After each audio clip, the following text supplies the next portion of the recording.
नमस्कार बच्चों, मेरा नाम मीनाक्षी शर्मा है और मैं आपकी हिंदी टीचर हूँ। कैसे हो आप सभी? आशा करती हूँ कि आप सभी घर में स्वस्थ और सुरक्षित होंगे। आज मैं आपको आपकी पाठ्य पुस्तक आरबीएससी हिंदी कक्षा 5 का 5वां पाठ अनोखी सूझ के बारे में पढ़ाऊँगी। बच्चों, ये बहुत ही अच्छी कहानी है। इसमें क्या बताया गया है कि प्राचीन काल में देवता और दानवों में युद्ध होता रहता था। तो वे देवता और दानव मिलकर किसके पास गए? प्रजापति ब्रह्मा के पास। और उन्होंने उनसे प्रश्न पूछा कि आप ही बताइए महाराज कि हम में बड़ा बुद्धि में श्रेष्ठ कौन है। तो ब्रह्मा जी भी उसमें पड़ गए कि भाई किसको बड़ा बताएं। अगर देवताओं को बड़ा बताते हैं तो दानव नाराज हो जाएंगे और दानवों को बड़ा बताते हैं तो देवता नाराज हो जाएंगे। तो उन्होंने कहा कि हम इसका फैसला कल करेंगे। दूसरे दिन उन्होंने क्या किया? दोनों को एक एक थाल में लड्डू दे दिए भर के और कहा कि आप दोनों को खाना है, इन लड्डुओं को समाप्त करना है। और खाना कैसे है? एक शर्त रख दी उन्होंने कि अपने मतलब कोहनी को बिना मोड़े ही खाना है।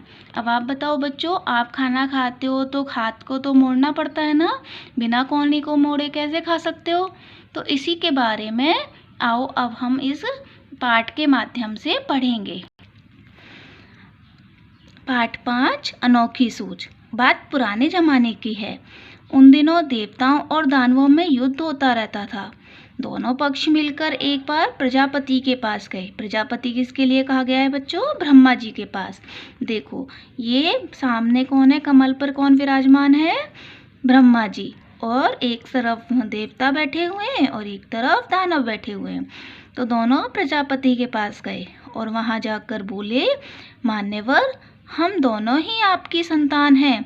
बताइए कि हम दोनों में बुद्धि में कौन बड़ा है?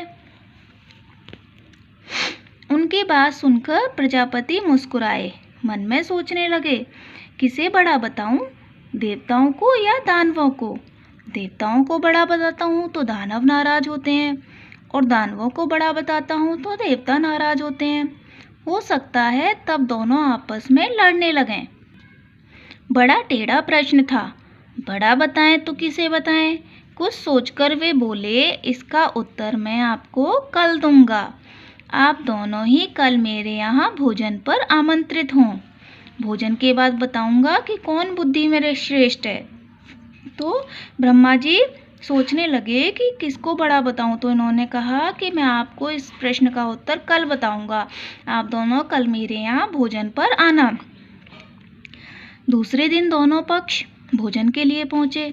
दोनों को अलग अलग कमरों में बिठाया गया। किस किस को? देवताओं को और दानवों को। एक कमरे में दानवों को बिठाया गया और एक कमरे में देवताओं को। वहां मिष्ठान से भरे थाल भिजवा दिए गए। प्रजापति दानवों के कमरे में गए। उन्होंने कहा, आप लोग भोजन करें। शर्त यह है कि कोहनी को बिना मोड़े भोजन करना है। यही बात उन्होंने देवताओं से भी कही। तो बच्चों, आप बताओ, क्या कोहनी को बिना मोड़े भोजन कर सकते हैं? नहीं कर सकते। तो प्रजापति की इस बात को सुनकर दोनों परेशान हो गए। वे एक दूसरे का मुंह ताकने लगे। समस्या थी, खाएं तो खाएं कैसे? कोहनी नहीं मोड़नी चाहिए और भोजन भी नहीं बचना चाहिए। प्रजापति की आज्ञा का पालन होना चाहिए। देवताओं ने क्या किया? एक उपाय सोचा। उन्होंने कमरे के किवाड़ बंद कर दिए, गेट लगा दिया। आमने सामने बैठ गए। लड्डू उठा उठा कर एक दूसरे के मुंह में देने लगे। देखो, ये दोनों सब देवता बैठे हुए हैं और अब ये क्या कर रहे हैं? भाई अपने आप तो खा नहीं सकते बिना कोहनी मोड़े, तो ये क्या कर रहे हैं? एक दूसरे को खिला रहे हैं। भाई पहला दूसरे को खिला रहा है और दूसरा पहले को खिला रहा है। इस प्रकार दोनों की कोहनी भी नहीं मुड़ रही और लड्डू भी खाए जा रहे हैं। तो वो क्या करने लगे? आमने सामने बैठ गए और लड्डू उठा उठा कर एक दूसरे के मुंह में देने लगे। कुछ देर में ही थाल साफ हो गया। सारे लड्डू समाप्त हो गए। ना हो हल्ला ना शोरगुल। देवताओं ने क्या किया? शांतिपूर्वक भोजन किया। तो बच्चों, आज मैं आपको इस पाठ का इतना ही पढ़ाऊंगी। शेष पाठ इस पाठ का मैं अगली वीडियो में करवाऊंगी। तो अब इसके जितना आपने पढ़ा है उसके प्रश्न उत्तर आप अपनी उत्तर पुस्तिका में लिखिए। कक्षा 5 विषय हिंदी पृष्ठ संख्या 20-21 पाठ 5 अनोखी सोच भाग 1। पहला प्रश्न है, प्राचीन काल में किनमें युद्ध होता रहता था? तो बच्चों किसमें युद्ध होता रहता था? देवताओं और दानवों में। तो इसका उत्तर लिखेंगे, प्राचीन काल में देवताओं और दानवों में युद्ध होता रहता था। प्रश्न दूसरा है, प्रजापति किसे कहा गया है? तो इसका उत्तर लिखेंगे, प्रजापति ब्रह्मा जी को कहा गया है। प्रश्न तीसरा है, देवताओं और दानवों ने प्रजापति से क्या पूछा?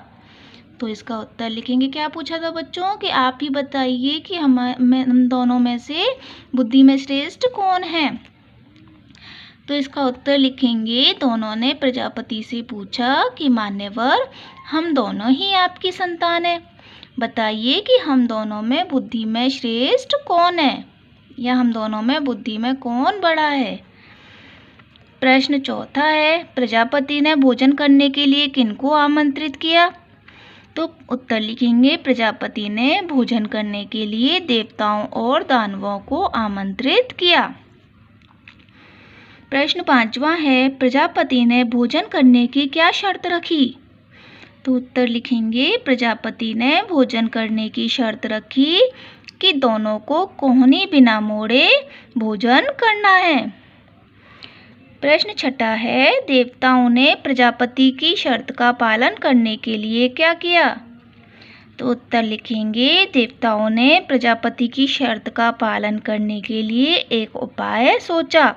उन्होंने क्या किया? कमरे के किवाड़ बंद किए, आमने सामने बैठ गए और लड्डू उठा उठाकर एक दूसरे के मुंह में देने लगे।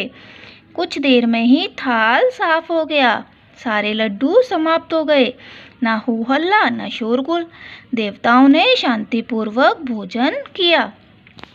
तो बच्चों, इन प्रश्नों को आप अपनी उत्तर पुस्तिका में लिखेंगे। नेक्स्ट वीडियो में मैं आपको इस पाठ का शेष पाठ पढ़ाऊंगी और उसके प्रश्न उत्तर करवाऊंगी। धन्यवाद।